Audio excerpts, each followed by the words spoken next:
박물관이 살아있다, 인디펜더스 데이, 혹성 탈출, 아이스 에이지, 리오, 에픽, 로봇. 이 추억의 영화들을 테마로 만든 놀이기구와 공연이 있는 곳, 바로 말레이시아의 새로운 영화 테마파크 겐팅 스카이월드입니다. 2022년 2월 8일 소프트 오픈하는 겐팅 스카이월드는 어떤 곳인지, 어떤 놀이기구가 있는지, 가격은 얼마인지 모두 알아보도록 하겠습니다. 시작하기 전에 구독, 좋아요, 알람 설정 잊지 마세요. 흥미로운 전세계 테마파크 소식들을 보실 수 있습니다. 저는 자칭타칭 테마파크 덕후, 테마파크 버프입니다.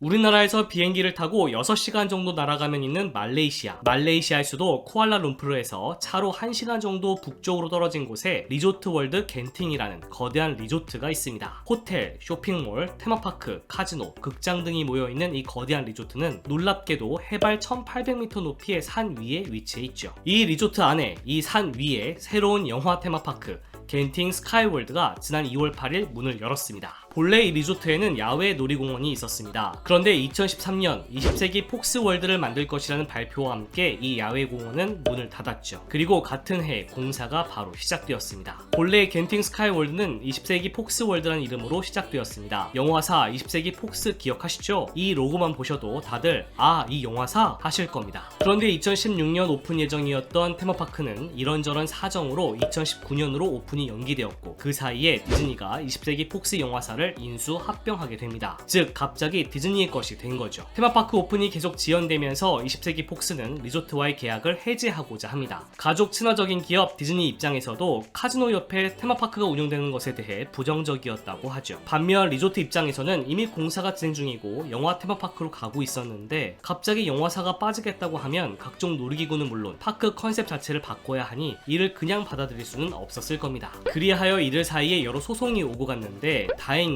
테마파크 측이 기존 계획대로 20세기 폭스의 영화 라이선스를 사용할 수 있는 쪽으로 결론이 났고, 이렇게 오픈할 수 있게 된 것입니다. 물론 영화사는 빠지고 영화 라이선스 사용권만 준 모양새이기 때문에 테마파크 이름도 20세기 폭스월드에서 겐팅 스카이월드로 변경되었죠. 공사는 오래전에 완료되었지만 팬데믹이라는 변수까지 겹치면서 오픈은 계속 밀렸고, 2021년 11월부터는 직원 및 극히 일부 손님에게만 개방하더니 드디어 2월 8일 오픈을 발표했습니다. 다만 2월 8일도 소프트 오픈입니다. 팬데믹으로 인한 제한적인 운영 때문이라고 하는데 사실 많은 어트랙션들이 운영을 하지 않기 때문에 안타깝게도 반쪽 오픈이라고 봐야 합니다. 그러면 가장 궁금한 점, 어떤 놀이기구들이 있는지 알아보도록 하죠. 겐팅 스카이월드는 작지만 무려 9개 테마구역으로 구분되어 있습니다. 스튜디오 플라자, 이글 마운틴, 센트럴 파크, 리버티 레인, 로봇 리벳타운, 안드로메다 베이스, 아이스 에이지, 에픽, 리오가 바로 그 9개 테마구역이죠. 입장하자마자 마주하게 되는 실내 테마구역 스튜디오 플라자부터 보죠. 멋진 게이트를 통과하면 펼쳐지는 공간이 바로 스튜디오 플라자입니다. 각종 레스토랑과 상품샵이 위치해 있죠. 굉장히 화려한 모습이죠. 이곳을 통과하면 드디어 야외 테마파크가 모습을 드러냅니다.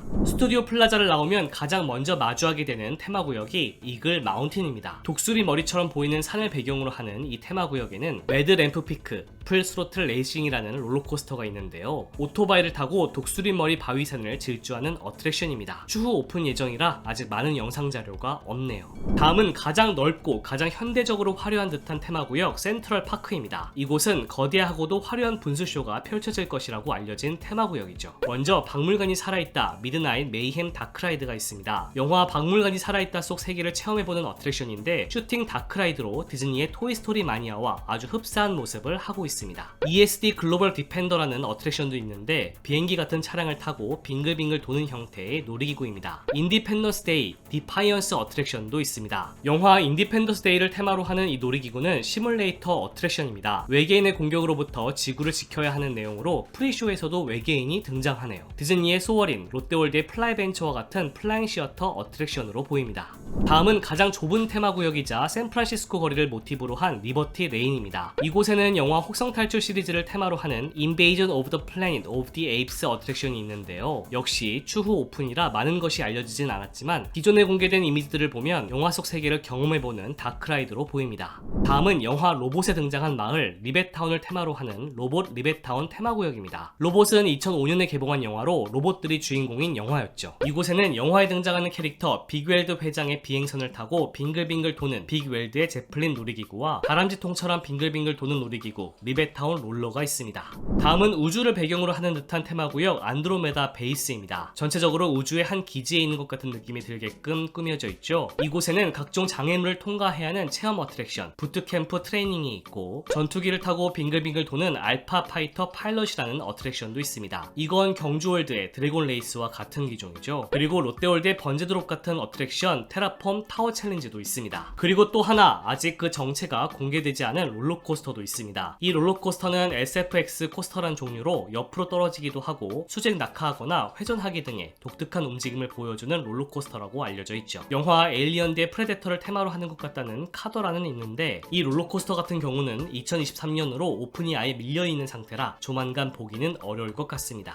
다음은 거대한 설산이 있는 아이스에이지 테마구역입니다. 시드의 락앤슬라이드는 통나무를 타고 왔다가 갔다가 하는 어트랙션으로 에버랜드의 매직 스윙과 같은 기종입니다. 그리고 역시 추후 오픈 예정이라 공개가 되지 않은 아이스에이지 익스페디션 신 아이스라는 어트랙션도 있는데 사전에 오픈된 컨셉 이미지를 보면 다크라이드로 보입니다. 그리고 설산을 질주하는 롤러코스터 에이콘 어드벤처도 있습니다. 아이스에이지 시리즈에는 도토리에 집착하는 다람쥐가 나오죠. 이 다람쥐를 테마로 하는 롤러코스터인데 역시 추후 오픈이라 이렇게 맵 속 이미지를 통해서만 추측을 해볼 수 있겠습니다. 다음은 작은 생명체가 되어 거대한 자연 속으로 들어가 볼 수 있는 테마구역 에픽입니다. 이곳은 2013년에 개봉한 에픽 숲속의 전설을 테마로 하는 테마구역으로 모든 것이 큽니다. 에픽 보야지 투 문 헤븐은 보트를 타고 영화 속 세계를 관람하는 놀이기구입니다. 우리가 작은 존재가 되었다는 것을 느낄 수 있는 이 보트라이드는 짧은 하강 구간도 있어 보이네요. 에픽 허밍버드 플라이더는 꽃봉오리 혹은 벌새를 타고 빙글빙글 도는 놀이기구입니다. 나름 태밍을 잘해놓은 부분들이 돋보이죠? 다음은 삼바의 열기를 느낄 수 있는 이국적인 테마구역 리오입니다. 2011년에 개봉한 영화 리오를 테마로 하는 공간이죠. 리오 카니발 카오스는 신나는 삼바 음악에 맞춰 빙글빙글 도는 리오 테마의 티컵 라이드입니다. 영화 속 캐릭터들을 타고 놀 수 있는 회전목마 블루스카이 캐러셀도 있죠. 삼바 글라이더스는 하늘을 날아보는 느낌의 어트랙션입니다. 유니버셜 스튜디오에 있는 놀이기구와 흡사한 느낌이라고 보면 되겠네요. 다만 추후 오픈 예정이라 아직 탑승 장면을 볼 수는 없습니다.